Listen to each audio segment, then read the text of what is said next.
Comment vaincre le syndrome de l'imposteur, ce sentiment d'illégitimité quand on est multipotentiel? Quand vous avez plein de passions, plein de compétences, plein de savoirs, plein de domaines dans lesquels vous avez évolué dans la vie, on vous dit souvent peut-être que vous êtes moyen ou juste bon dans plein de choses et excellent dans rien. Ou quand vous montrez un CV, on vous dit vous avez trop d'expérience, vous rentrez dans aucune case. Ou quand vous êtes entrepreneur, vous vous dites mais comment je peux être légitime si je ne suis pas expert ultra pointu sur un domaine? Écoutez attentivement ce que je vais vous dire parce qu'aujourd'hui, j'ai envie que vous compreniez qu'en tant que multipotentiel, vous avez un énorme avantage et il va falloir l'utiliser. Bienvenue ici, Johan Yangting. Ça fait plus de 10 ans que je suis entrepreneur et j'accompagne aujourd'hui les entrepreneurs pour les aider à se développer en restant eux-mêmes, en kiffant ce qu'ils font et en ayant un business qui a du sens. Et j'accompagne énormément de multipotentiels, ces profils qui sont passionnés par plein de sujets et qui ont du mal à rester dans une case et qui se disent souvent à chaque fois oui, mais je ne sais pas par quoi commencer, je ne sais pas quel projet continuer, j'ai du mal à rester focus, j'ai du mal à m'enfermer dans une case et avoir ce syndrome de l'imposteur qui est très fort chez les multipotentiels. Pourquoi? Parce qu'on a été formaté depuis l'enfance à la spécialisation, à se dire tu dois être très bon dans une chose, tu dois être ultra spécialiste, tu dois être très pointu sur un domaine, tu dois être extrêmement focus. Et du coup, quand on ne rentre pas dans ces moules-là, dans ces formats-là, on se dit mais comment je fais? J'arrive pas à trouver ma voie, j'arrive pas à trouver un truc dans lequel je suis bon. Et puis on tombe beaucoup chez les multipotentiels, dans le perfectionnisme. Le fait de se dire oui, mais j'aimerais vraiment être au top dans ce que je fais, mais comme je passe à autre chose, je vais jamais forcément au bout, etc. On se calme, écoutez attentivement ce que je vais vous dire, parce que déjà, il faut arrêter une chose. Il faut arrêter une chose, c'est que le syndrome de l'imposteur et le sentiment d'illégitimité est fortement lié à la perception que vous avez de vous. Et je veux arrêter vraiment d'entendre tous ces profils atypiques, entre guillemets, c'est-à-dire les profils comme les multipotentiels, mais aussi les introvertis, les hauts potentiels, les personnes aussi qui sont dans des profils qui ne se rentrent pas forcément dans le moule, dans la société qu'on voit aujourd'hui, et qui disent souvent c'est une triple peine. Je prends un exemple. La triple peine, oh là là, je suis multipotentiel. En plus, je suis introverti et en plus, je suis hypersensible. Oh là là, la triple peine. C'est pas une triple peine. Pour moi, c'est une triple opportunité. Et oui, vous devez changer déjà une perception. Avant de donner les conseils juste sur le syndrome de l'imposteur, il faut que vous compreniez déjà que quand vous êtes multipotentiel, je donne toujours une image. L'image du diamant. Un diamant, il a plusieurs facettes. Il a une énorme valeur. Et vous, c'est comme ça. En fait, vous dissociez tout ce que vous faites et vous vous dites ça n'a pas de valeur, ça n'a pas de valeur, ça n'a pas de valeur, ça n'a pas de valeur et rien n'a de la valeur. Alors que quand vous assemblez tout, c'est ça qui fait votre unicité. C'est ça qui fait votre diamant. Et parfois même un diamant brut, mais il est encore brut, vous vous dites ouais, il n'a pas de valeur parce qu'il est brut, il faut le tailler, etc. Non, vraiment, il est important que vous compreniez que dans la vie, tout ce qu'on peut prendre pour un désavantage est en réalité un avantage. Je vais vous donner les exemples, pour commencer, sur les profils atypiques. Quand on est multipotentiel, on peut se dire soit j'ai plein de passions, plein de compétences et du coup je suis bon à rien, donc je suis bon dans rien, ou alors on peut se dire comme j'ai plein de passions, plein de compétences, quand je les mixe, ça me permet de créer justement des nouvelles compétences, d'être plus créatif et de me différencier. Et c'est ça le réel avantage. Aujourd'hui, tout le monde veut copier tout le monde veut entrer dans le moule, tout le monde fait pareil, et on se retrouve avec des gens qui parlent avec le même langage, qui utilisent le même discours, qui font les mêmes choses, qui se vendent dans le business de la même façon, qui ont les mêmes offres. Vous avez des passions, un univers, une façon de faire. Quand vous mélangez tout ça, c'est votre plus grand atout. Aujourd'hui, j'utilise ma passion pour les jeux vidéo, pour le sport, pour la créativité, pour le cinéma, pour plein de domaines qui me passionnent, et je les rassemble dans mon business. Aujourd'hui, je suis content de parler de plein de sujets divers. Mes clients me demandent de la variété, même dans les intervenants, d'avoir des gens dans le domaine de la spiritualité, dans le business, dans la technique. On a tous ces profils-là. Parce qu'on aime justement, on a la possibilité de faire des connexions, des convergences, de créer ce diamant, une grande valeur en assemblant des choses. Et vous devez raisonner comme ça en fait. Pas chercher à vous dissocier dans tout ce que vous avez fait dans vos expériences. Ah, mais pendant des années, j'ai été dans un domaine. Et du coup, comme j'arrête, c'est fini, j'ai perdu mon temps. Non.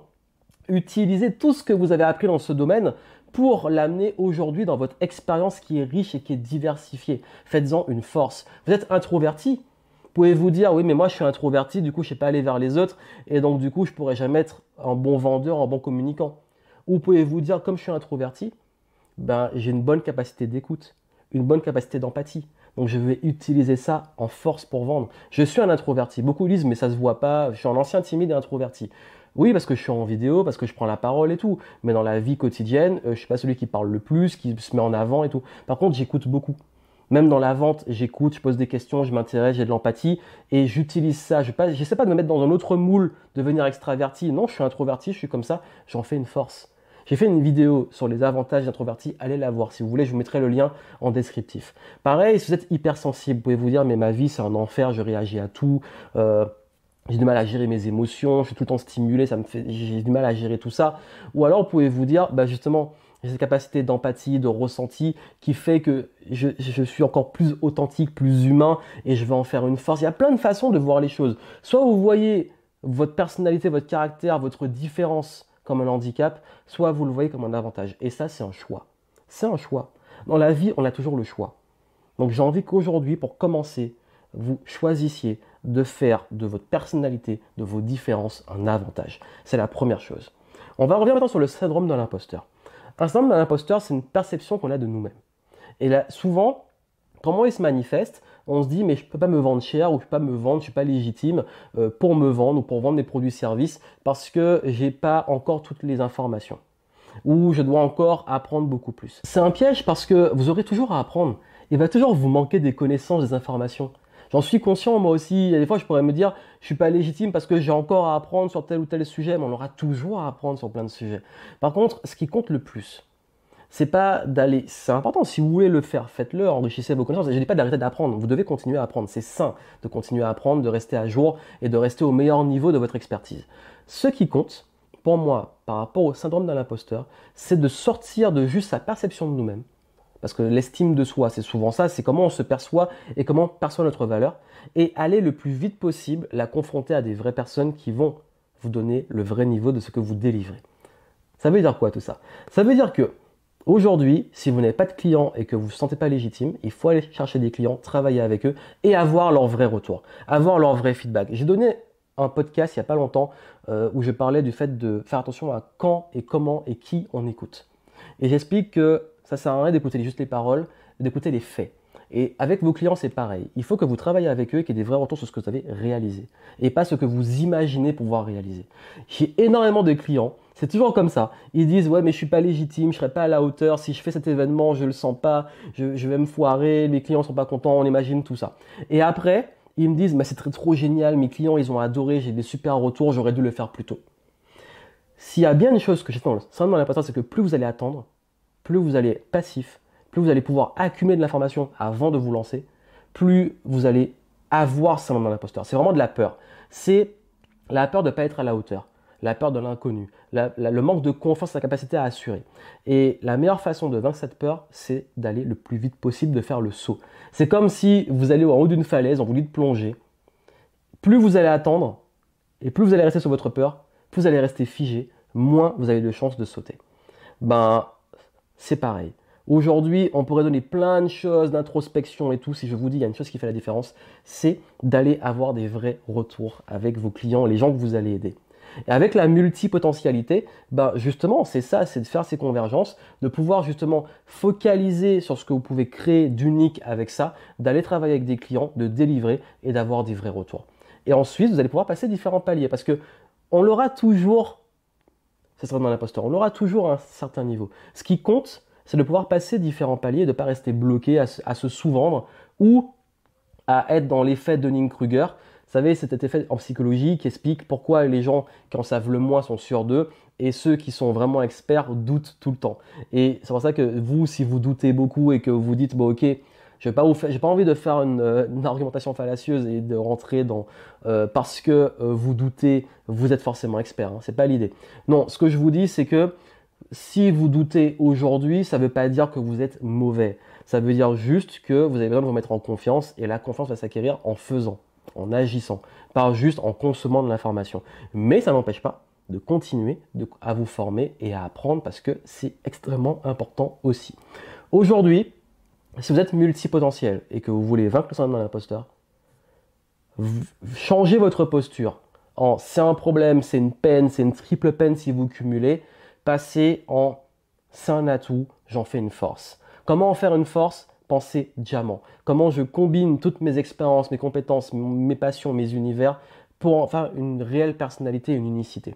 Et cette valeur, cette unicité, cette personnalité, confrontez-la aux personnes que vous voulez aider dans le business. Allez aider ces personnes, allez avoir des clients qui vous payent et basez vos réels retours sur les retours des clients. Parce il y a comment nous on se voit et il y a comment les personnes nous voient. Mais ce qui compte le plus, c'est pas n'importe qui, ce sont vos clients. Comment vos clients vous perçoivent. Et c'est ça qui est important. Et encore là, ça va faire qui vous êtes. On reste dans le cadre du business. Mais si vous arrivez à augmenter votre estime de vous et de cette confiance, vous verrez que sur le long terme, vous allez pouvoir vous débrider sur ça et pouvoir être payé à votre juste valeur et pouvoir aussi, vous, être à votre plus haut potentiel. Il n'y a rien de pire que des gens qui se sentent illégitimes et qui jouent les imposteurs alors qu'ils ont un énorme potentiel qu'ils ne font pas profiter au monde. Voilà le message que je voulais vous donner. Si vous voulez plus de ressources sur la multipotentialité, les conseils que je donnais, allez voir en descriptif. Et puis surtout, abonnez-vous à la chaîne si vous voulez plus de conseils réguliers. J'en donne chaque semaine sur la chaîne YouTube, dans le podcast. Donc, suivez tout ça. Et moi, je vous souhaite plein de succès. Et n'oubliez pas que vous avez une grande valeur et que vous avez toujours le choix.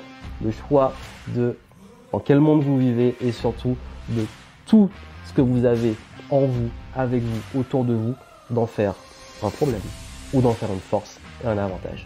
À très bientôt.